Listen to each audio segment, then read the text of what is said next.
você vê esses vídeos aí analisando não, né? Comentando a política no YouTube, na internet, são vídeos, de um modo geral, muito ruins, né? Sensacionalistas, bomba, bomba, não sei o que lá, não sei o que lá. Parece que todo dia tem um grande acontecimento. Não é assim, cara. A política não funciona desse jeito, né? Todo dia tendo um grande acontecimento. Muitas vezes há grandes acontecimentos que não têm a cara de grande acontecimento. Enfim, tem de tudo, né? Então as pessoas ficam fazendo sensacionalismo só para ter cliques, né? A política, ela é uma coisa que acontece gradativamente, né? Se a gente pegar, eu tenho me dedicado a compreender o mundo de uma forma sistêmica, de uma forma holística, de uma forma ampla.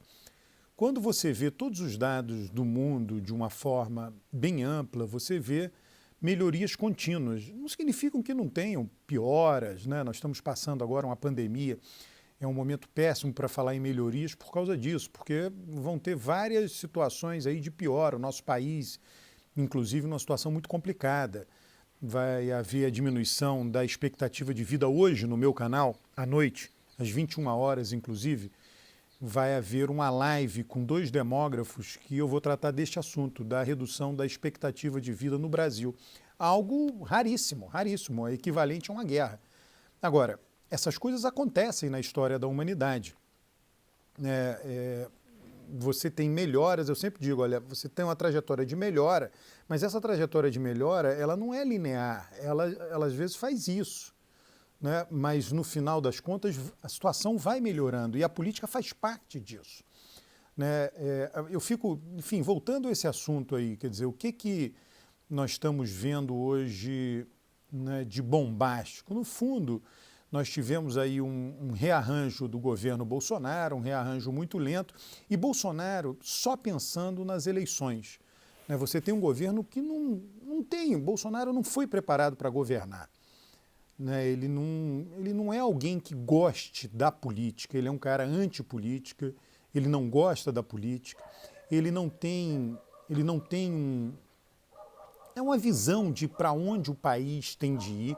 Ele tem muito uma visão de negação, o que não pode acontecer, o que eu tenho de evitar, né? Ele mesmo diz, olha, na verdade eu não vim aqui para construir, ele já disse isso lá no início do mandato dele, eu vim aqui para destruir. Se eu destruir isso, aquilo, eu já terei feito muita coisa. Quer dizer, um governo da negação e não da proposição. Você pode ter políticos conservadores, políticos de direita que vão propor alguma coisa. Boris Johnson, no Reino Unido, um político de direita, tinha uma proposição, reduzir a imigração no país, para isso defendeu a saída do país do Reino Unido. Então você tem uma proposição, né? A proposição, o Reino Unido sempre teve uma atenção muito grande com relação à comunidade europeia, e o que nós vimos ali foi isso, quer dizer, essa tensão ela veio aumentando, até que teve um momento que aquilo ali explodiu num referendo, né, com uma proposição do Partido Conservador.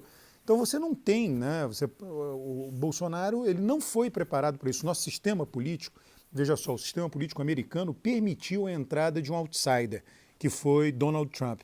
Nosso sistema político permitiu a entrada de um outsider, quer dizer, cada um do seu jeito outsider, porque Bolsonaro estava lá dentro da Câmara, Trump, antes de ser presidente, nunca tinha sido eleito para nada. Cada um uma maneira de ser outsider, mas Bolsonaro em que sentido? Em alguém que nunca, de fato, se interessou pela construção que é a política, né? E não vai acontecer impeachment, por exemplo, né? Pode ser que aconteça, mas é muito improvável. Quando eu digo assim, não vai acontecer impeachment, leia essa minha frase como eu dizendo, é muito improvável que aconteça impeachment. Nós estamos em abril do ano que antecede a eleição, mês 4, a eleição é no mês 10, ou seja, falta exatamente 1 ano e meio para a eleição. Estamos no meio de uma pandemia, abril talvez seja o pior mês, não sei, maio. Estamos aí passando pelos piores momentos da pandemia e o sistema político vai dizer, olha, aguenta Bolsonaro aí, vamos ver o que vai acontecer, ele vai até o final, né? Por isso que eu digo, é improvável. Impossível não é, mas é improvável que aconteça impeachment, né? Isso acarretando essa tragédia que nós estamos vendo, sim. Sim, elegemos Bolsonaro, vivemos no regime presidencial, o presidencialismo, o mandato é rígido, não é como no parlamentarismo, onde você tira sem trauma, sem crise política, quer dizer, sem o trauma que tem no impeachment, no presidencialismo, você retira o primeiro-ministro, o chefe de governo. No presidencialismo não é assim, elegemos alguém despreparado. Elegemos alguém despreparado que não se mostrou capaz de aprender no cargo. Porque também tem isso, você pode eleger alguém despreparado que vai aprendendo no cargo, mas não é o caso de Bolsonaro. E vamos ter, dado o regime que nós vivemos, o presidencialismo, vamos ter que aguentá-lo pelo menos 4 anos ou, eventualmente, 8 anos, caso ele vença a reeleição. Neste momento, quando a gente olha as variáveis, eu acho que isso não é provável. Mas, enfim, pode acontecer, sempre pode acontecer. De novo, vamos separar aqui o possível do provável. Possível é, provável não é. Ele não sofre impeachment, não adianta a gente soltar todos os cachorros contra o sistema político. O sistema político permitiu a entrada de um outsider, permitiu a eleição de um outsider, uma confluência de fatores. Lula poderia ter disputado uma nova eleição e aí se encontrou um caminho via Sérgio Moro, via Curitiba. Você teve a Lava Jato, que atacou demais a imagem de Lula e do PT. Então, vários atores se movimentaram, foi uma confluência, como a gente diz, né, a coisa do acidente de avião. Tem 1000 estudos aí dizendo que para que ocorra um acidente de avião são necessárias várias falhas sucessivas e superpostas. Alguém tem que falhar nisso, alguém naquilo, nisso, e aí depois de não sei quantas falhas, todas superpostas, acontece um acidente. O que nós vimos com Bolsonaro foram várias ações superpostas, várias, inúmeras, ações e omissões, que resultaram na completa degradação da imagem do nosso sistema político. E aí isso permitiu alguém que dissesse, olha, votem em mim porque eu não sou nem PT, nem PMDB, nem PSDB. Eu sou de fora disso aí, eu vou mudar tudo isso aí, vou me aliar a Sérgio Moro, enfim, tudo aquilo que a gente já sabe de discurso de campanha, que não necessariamente é algo que vai ser cumprido, a gente sabe. Então, foi a pergunta, né, que Rodrigo Maia em algum momento fez, eu acho que no ano de 2019, né, nós temos que entender onde foi que nós falhamos para termos Bolsonaro no governo.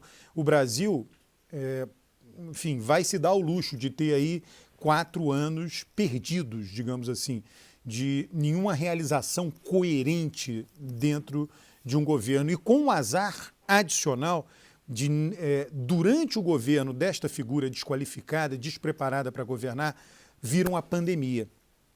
Uma pandemia como há muito tempo não tinha acontecido. A última tinha sido a gripe espanhola, de tempos em tempos elas virão. Então nós demos um duplo azar. O que nós podemos corrigir, o que a gente tem que perguntar, o que a gente pode corrigir em nosso sistema político, aperfeiçoar em nosso sistema político, para tentar dificultar a entrada de outsiders, sempre lembrando do caso norte-americano, que tem um sistema muito oligopolizado e mesmo assim não impediu a entrada de um outsider. O que nós podemos fazer já está sendo feito e eu espero que essa regra não seja mudada, que é reduzir o número de partidos políticos. Como nós sabemos, Bolsonaro não tinha partido político no ano que foi disputar a eleição presidencial e escolheu qualquer um, tinha lá um dando sopa, ele diz, olha, eu ponho aqui alguém, fez um acordo com o Bebiano, você tem o controle do partido durante a eleição, depois volta o Bivar e vamos nesse partido por conta disso. Talvez se nós tivéssemos menos partidos políticos, dificilmente alguém como o Bolsonaro seria escolhido. Sempre com essa ressalva. Alguém sempre vai poder argumentar, poxa, Alberto, mas esse argumento seu morre nos Estados Unidos, que tem 2 partidos políticos e mesmo assim escolheu Trump. Sim, mas você minimiza, né? Imagina, se Trump apareceu com 2 partidos políticos, a gente pode pensar o raciocínio inverso. Ele talvez tivesse aparecido antes numa situação de muitos partidos políticos. Ross Perot já tinha tentado algo semelhante a Trump no passado e não teve sucesso por meio dele próprio, não foi nem por dentro dos democratas nem por republicanos. A inovação de Trump foi ir por um dos 2 partidos que tem chance de ganhar a eleição presidencial nos Estados Unidos.